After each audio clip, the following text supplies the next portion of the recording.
Hi, I'm Marquita, and you're listening to Black in the Stacks. Ahead of my very first episode, I wanted to kind of give an overview as to why I started this podcast. It's been a couple of years since I've exited the traditional library space, and I found myself wanting to remain connected to librarianship and the friends that I made while working in libraries and just in the field overall. And I felt like I could do that by hosting a podcast and speaking with some of the librarians that I've worked closely with, but didn't really know the full extent of their librarianship careers. So, Black in the Stacks is a way of doing that. I bet you're also wondering why the name Black in the Stacks.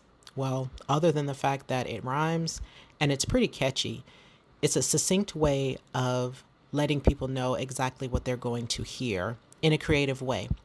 You will hear exclusively from Black voices that work in and around or within the library field. That could range from authors to activists, members of a library board, and of course, librarians.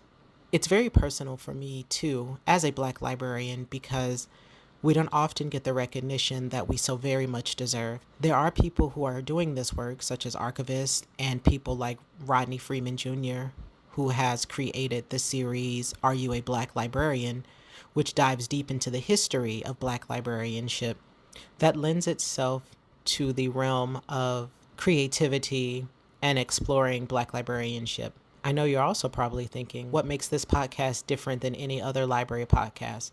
And right now, the only answer I have is that I'm hosting it and that I created it. And I'm pretty good at what I do.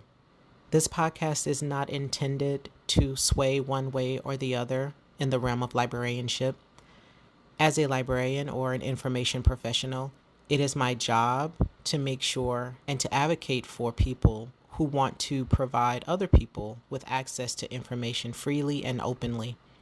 As we know, libraries are currently being attacked, and so it is up to us to find unique and innovative ways to keep librarianship active and at the forefront of people's minds.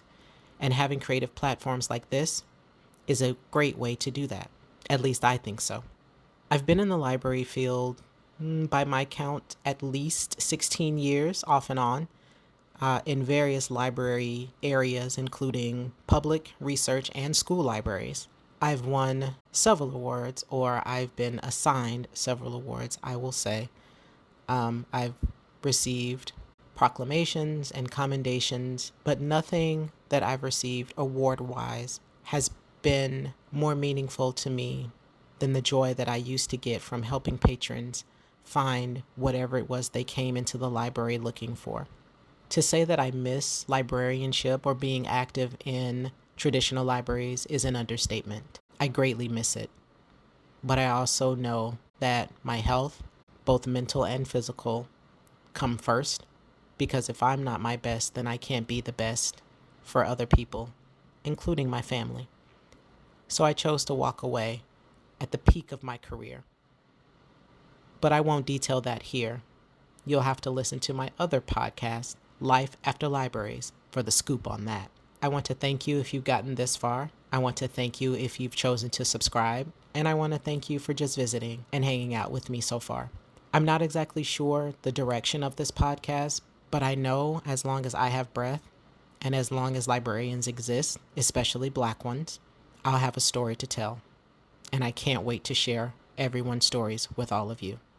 Thank you for listening, and thank you for subscribing.